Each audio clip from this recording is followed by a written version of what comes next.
I recently tried out the upcoming game Kingdom the Blood, which is currently out in closed beta, and this game was definitely very good looking, but I did feel like it got repetitive at times. What is up, my dwellers of the interwebs? I'm Sorensen, and this is my first impression on the upcoming game Kingdom the Blood. Kingdom the Blood is apparently based on the Korean TV show. Now, I have never watched it, so I cannot say how accurate the story of this game is compared to the series. All I can say is that there are voice-acted cutscenes voiced in Korean to still image cinematics. They weren't very deep in terms of story, and I found myself not really paying attention to what was being said, since it was quite brief. All I can say is that if you are interested in what is happening in this game, at least the voices are voice acted in Korean. Personally, I'd prefer that to silent text.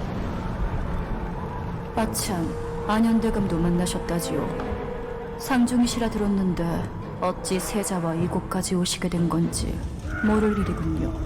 The character creator was full of sliders for face options, but it was limited in hair options, sadly. But if you want to create a more customized character in terms of facial features, you can do that in this game. There are, however, only 2 characters you can choose from. Both are gender and class locked. Gameplay-wise, this game plays off as a very mobile-centric type of game, which makes sense, I suppose, since this is a game on both PC and Android devices. I'm not sure if iOS will get a release in the future, though I was able to log in with my Apple ID, so perhaps it is coming. The layout of the menus and how it all explains itself reminded me a lot of mobile games more than PC games, which isn't a bad thing. It's just obvious who this game is catering for more. You'll find a forge where you can craft new weapons, though results are RNG based, so you will be spending a lot of resources here to hopefully get a good crafted item.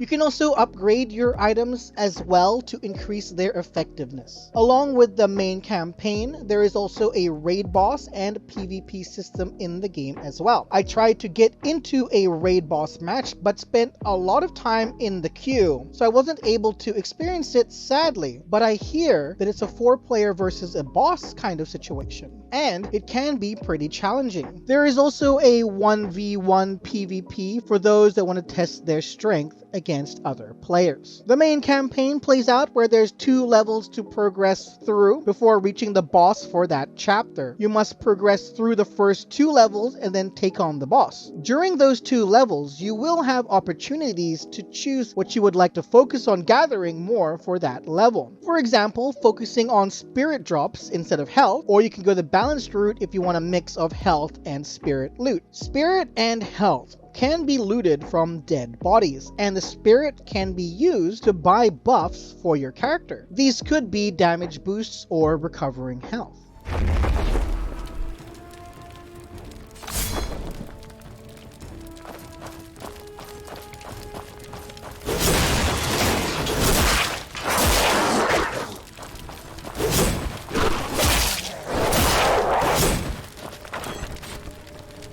The combat was pretty interesting in the early stages of the game. The game even lets you choose your own style sets for you to try out and see what style of combat abilities suits you the most. However, I felt that for the most part, I just button mashed whatever combo was available, and as long as you dodged enough, you could take down your opponents. There is also a parry in the game which ties into the skill sets. This will let you stagger your enemy for a short time, and it's not that hard to do a parry, though certain enemy attacks cannot be parried, so you will have to keep an eye out for that. I definitely enjoyed the boss fights. Those were the most fun. I didn't enjoy the first 2 levels of getting to them, however. While in the beginning it was pretty cool since it felt like a new experience, but after a few hours of doing the same thing over and over again, the combat started to feel very repetitive.